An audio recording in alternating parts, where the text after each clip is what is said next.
Moi, il y a des éléments qui m'ont particulièrement interpellée, puis j'aimerais ça avoir vos réactions là-dessus. Donc, quand on parle, le premier intervenant a parlé du fait que les personnes morales et physiques très aisées de notre société sont très bien organisées. Et moi, je me demande comment on fait pour désorganiser ou détisser tout ce système-là qui nous impose un certain nombre de contraintes.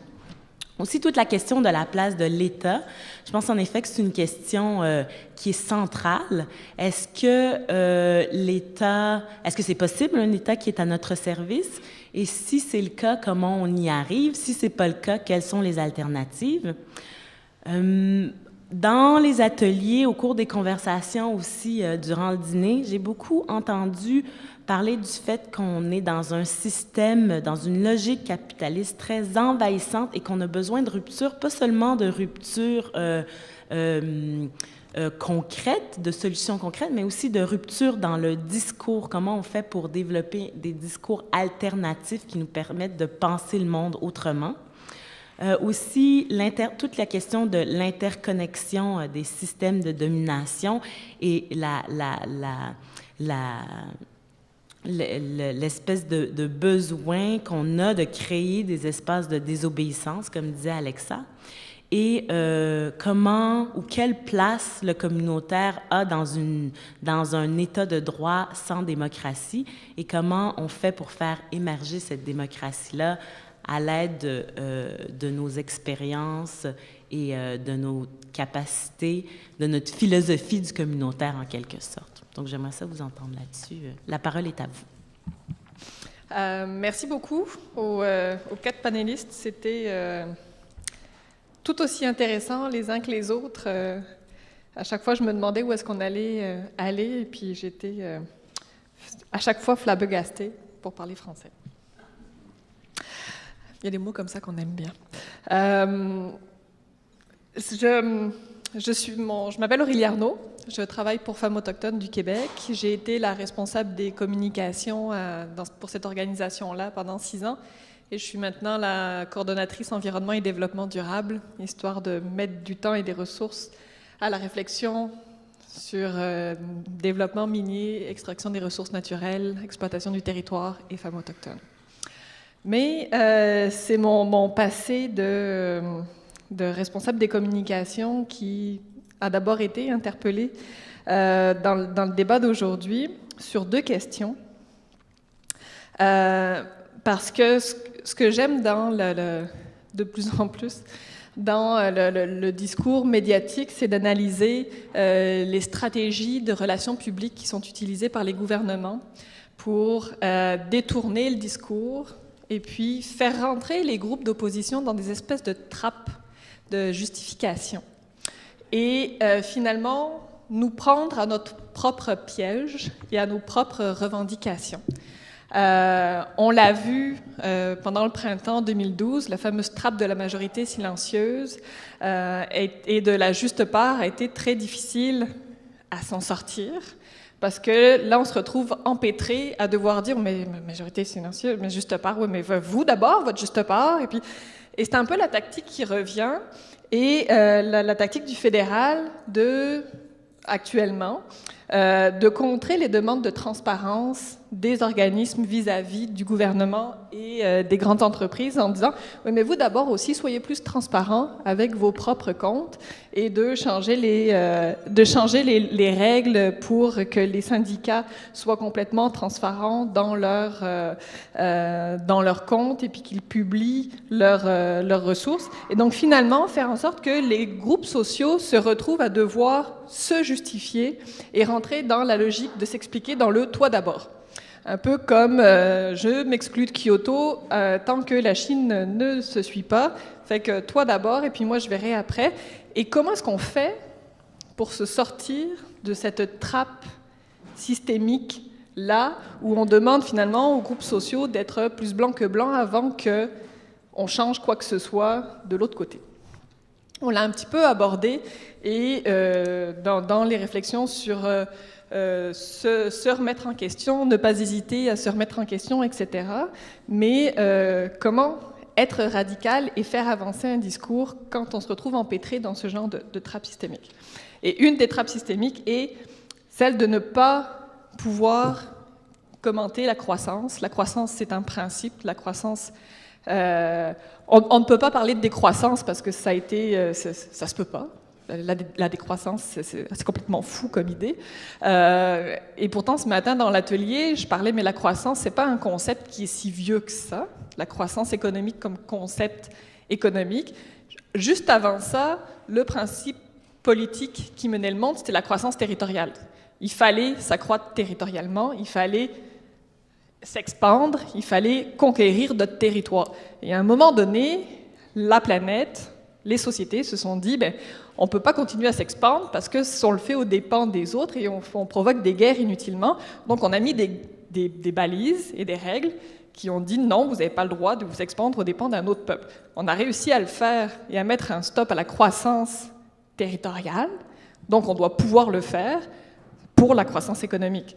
Mais je pense que c'est un discours qu'il faut qu'on développe et qu'il faut qu'on arrive à critiquer la croissance, pas seulement au nom de la décroissance, mais au nom de l'intersectionnalité des droits. Une première question qui a été posée aussi, c'est comment désorganiser les privilégiés? Ma réponse brève, c'est je ne sais pas du tout.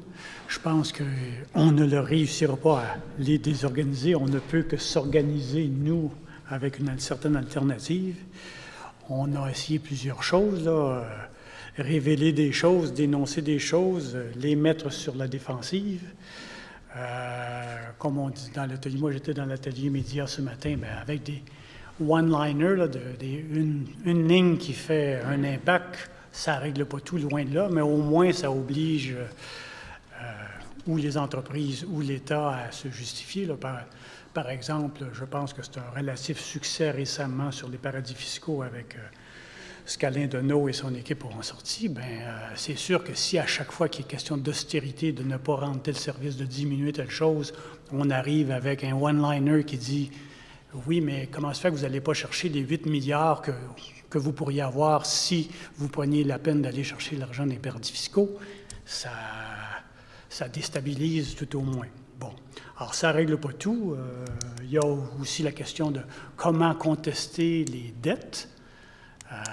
Les États ont des dettes, les municipalités ont des dettes, les commissions scolaires, et possiblement, il y a une partie de ces dettes-là qui est illégitime, parce que ce qu'on connaît le plus facilement récemment, c'est le 30 de trop sur les contrats, mais il y a possiblement aussi des actions qui ont été prises qui n'étaient pas dans l'intérêt commun ou dans l'intérêt général, qui pourraient être contestées. En tout cas, il y a plusieurs argumentaires qui peuvent être pris, et là encore, si on conteste le remboursement de dettes publiques parce que, présumément, les banques n'ont pas joué leur rôle.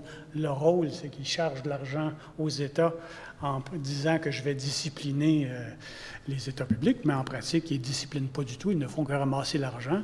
Et si on les prend au mot dans leur vocabulaire, ça veut peut-être dire qu'on peut, s'ils n'ont pas joué leur rôle de vérifier la légitimité de faire telle chose dans l'intérêt public tel que c'était supposé être, en tout cas, il s'agit de se mettre en contradiction.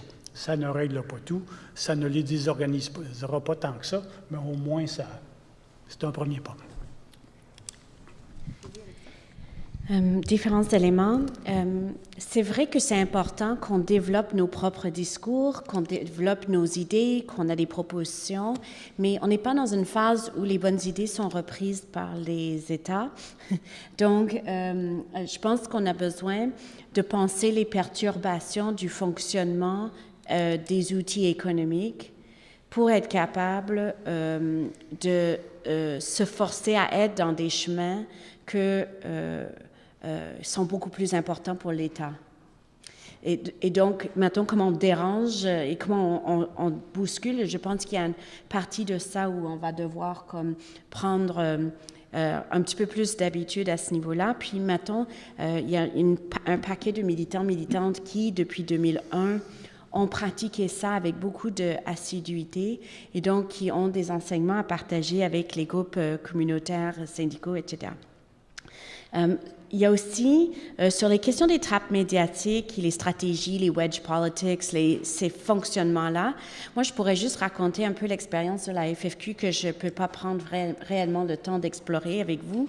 Mais une des expériences de la FFQ ces dernières années avait été avec tous les débats sur la charte des valeurs et à quel point, une fois qu'une société a décidé d'avancer sur un sujet donné, et avec parfois des discours démagogiques, parfois on se retrouve dans une situation médiatique extrêmement tendue, difficile et où on se sent éventuellement assez traqué.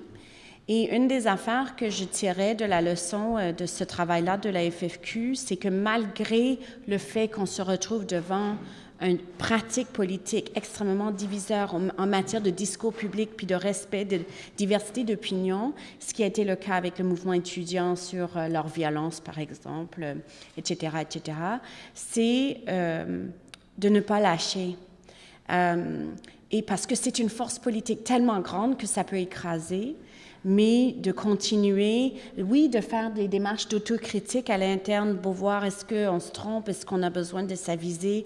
Mais finalement, ma conclusion après 3 ans, avec des moments souffrants très grands dans tout ce débat-là, ça a été que finalement, on a besoin de se doter donc, premièrement, d'éliminer toute naïveté dans notre approche.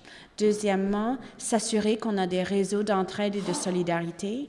Et 3, être prête à affronter les pires dégueulasseries là, dans cet espace public-là qui ne tient pas à débattre avec respect, mais nous-mêmes ne jamais sortir du respect. Moi, c'est comme les affaires que moi j'apprends pour, oui, peut-être on a besoin de gérer leur stupide division, mais que finalement, à bout du temps, bien, peut-être on arrive à tenir. Et l'autre, c'est, étant donné que l'information n'est pas en soi quelque chose, c'est quelque chose qui se développe, qui est aussi le produit d'un rapport de pouvoir, on a besoin dans nos réseaux de faire de l'éducation sur comment telle ou telle norme ou telle information est devenue naturalisée. Et donc, comment on peut voir en quoi il est une production de pouvoir et en quoi on peut le décomposer. Et ça, à ce moment-là, ça fait de nous une gang beaucoup plus avertie dans les débats publics.